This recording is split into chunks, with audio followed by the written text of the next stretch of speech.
दोस्तों खेसारी लाल यादव और पवन सिंह के बाउंसरों में हुआ जमकर विवाद। जी हाँ दोस्तों, उसका पूरा वीडियो हम आगे भी आपको दिखाएंगे कि किस तरीके से एक दूसरे को मारते हुए नजर आए। जैसा कि दोस्तों आप सभी को पता होगा कि हाल ही में अभी एक अवार्ड शो था, उसके दौरान जो कि पवन सिंह और खेसारी लाल दोनों एक हो गए थे और साथ में रह रहे थे। दोनों एक भाई के तौर पर फर्ज निभाते हुए नजर आए भोजपुरी इंडस्ट्री में। लेकिन दोस्तों वहीं पर इनके बाउंसरों में हुआ विवाद। दोस्तों अब विवाद फिर से लगता है देखने को मिल जाएगा आपको। तो दोस्तों उसका पूरा वीडियो आगे हम आपको इस वीडियो में दिखाएंगे।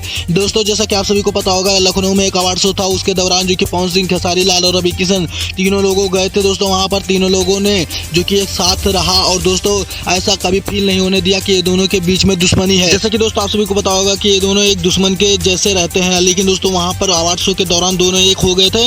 लेकिन दोस्तों वहीं पर इनके बाउंसरों में पता नहीं क्या बिगड़ा कि इनके बाउंसरों में हो गया बवाल, दोनों एक दूसरे को मारते पीटते नजर आए। तो दोस्तों लेकिन वहां पर खेसारी लाल यादव, पवन सिंह तुरंत स्टेज से उतर कर आए और अपने बाउंसरों को समझाते हुए नजर आए कि झगड़ा मत करो, हम दोनों एक हो जाएंगे। अब सब लोग साथ रहकर भोजपुरी इंडस्ट्री को आगे बढ़ाना है और आप सबका भी सपोर्ट चाहिए, तभी जाकर भोजपुरी इंडस्ट्री आगे बढ़ेगा। जहां दोस्तों अब लग रहा है भोजपुरी इंडस्ट्री में विकास होगा, क्योंकि दोस्तों अगर दोनों पावर स्टार, एक सुपर स्टार एक हो जाएं, जो कि भोजपुरी इंडस्ट्री जिसके दम पे चलती है, अगर वो लोग एक हो जाए तो दोस्तों भोजपुरी इंडस्ट्री आगे बढ़ जाएगा। इनको लेकर आपका क्या राय है? आप लोग अपना राय जरूर कमेंट बॉक्स में बताएं। तो दोस्तों आज का जो भी खबर था सब बता दिया गया। ऐसे खबर पाने के लिए हमारे चैनल को सब्सक्राइब कर लें और बेल वाला आइकन दबाकर ऑल पे सेलेक्ट करें, ताकि हर वीडियो का नोटिफिकेशन सबसे पहले आपको मिल जाए।